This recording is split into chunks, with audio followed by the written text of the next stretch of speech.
Hello guys, मेरा नाम है विकास तिवारी और आज हम आपसे बात करने वाले हैं बाज के बारे में। एक बाज से हम अपनी लाइफ में बहुत कुछ सीख सकते हैं। इस पूरी दुनिया में बहुत सारे पक्षी हैं, लेकिन उन सब का बादशाह है बाज, क्योंकि वह बादलों को चीरते हुए हजारों किलोमीटर ऊपर उड़ता है और कभी डरता नहीं। जिस समय सारे पक्षी, बारिश के समय सारे पक्षी आश्रय ढूंढते हैं, उसी समय ईगल बादलों को चीरते हुए आसमान में उड़ता है और बादलों को चैलेंज देता है कि बरस ले तुझे जितना बरसना है। ऐसे ही यदि आप अपनी लाइफ में, अपनी फील्ड में बादशाह बनना चाहते हो तो आपको अपनी लाइफ से, प्रॉब्लम से लड़ना पड़ेगा, जैसे ईगल लड़ता है। बाज जब जिस उम्र में अन्य पक्षियों के बच्चे चूं चूं करते रहते हैं, उस उम्र में बाज की हाई रिस्क ट्रेनिंग शुरू हो जाती है। उस उम्र में उसे हजारों किलोमीटर ऊपर से नीचे गिरने के लिए छोड़ दिया जाता है ताकि वह उड़ना सीख सके। वह वहीं से उसकी हाई रिस्क ट्रेनिंग स्टार्ट हो जाती है और वह बचपन से ही बादलों को चीर कर उड़ना सीख जाता है। उसे पता होता है कि उसका जन्म इस दुनिया पर राज करने के लिए हुआ है। उसे पता होता है कि उसका राज पक्षियों से बादशाह बनने के लिए हुआ है।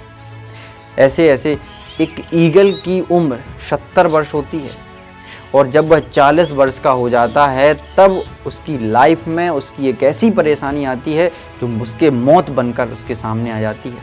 अब उसके पास 3 ऑप्शन होते हैं कि वह या तो अपने आप को मार दे या दूसरे गिद्ध के बचे हुए भोजन पर डिपेंड रहे, और तीसरा उसके पास ऑप्शन होता है कि वह अपने आप को पुनर्स्थापित करे, अपने आप को अपडेट करे।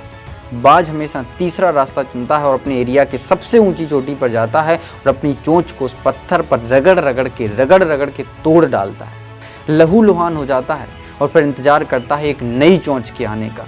जैसे ही उसकी नई चोंच आती है, अपनी ही चोंच से अपने पंजों को काटता है। सोचिए, आप अपने आप को, अपने ही शरीर के टुकड़ों को निकाल रहे हो, शरीर के पार्ट को निकाल रहे हो, कितना कष्ट होता होगा।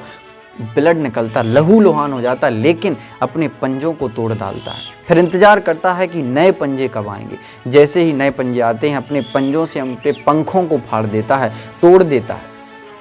नए पंख आते हैं, यहीं से उसको नया जीवन मिलता है और इस पूरी प्रोसेस में उसको 5 महीने का समय लगता है। 5 महीने कड़ी तपस्या करने के बाद उसको एक नया जीवन मिलता है और वह आगे 30 वर्षों तक स्वतंत्रता पूर्वक अपने आप पर डिपेंड रह के जीवन जी सकता है। ठीक ऐसे ही प्रॉब्लम आती है हमारी लाइफ में और हम यही तरीके से अपनी लाइफ में भी करते हैं। पहले कुछ लोग होते हैं जो अपनी प्रॉब्लम से डरकर सुसाइड कर लेते हैं। दूसरे कुछ लोग होते हैं जो अपने लक्ष्य को ही बदल देते हैं और नॉर्मल सी लाइफ जीने लगते हैं। और तीसरे लोग होते हैं बाज की तरह, जिन्हें पता है कि उनका जन्म बादशाह बनने के लिए हुआ है और वो प्रॉब्लम से डटकर सामना करते हैं और आसमान की बुलंदियों को छूते हैं। यदि आप भी आसमान की बुलंदियों को छूना चाहते हैं तो बाज से ही, बाज की तरह रहें, बाज की तरह अपने आप को अपडेट करते रहें। Thank you.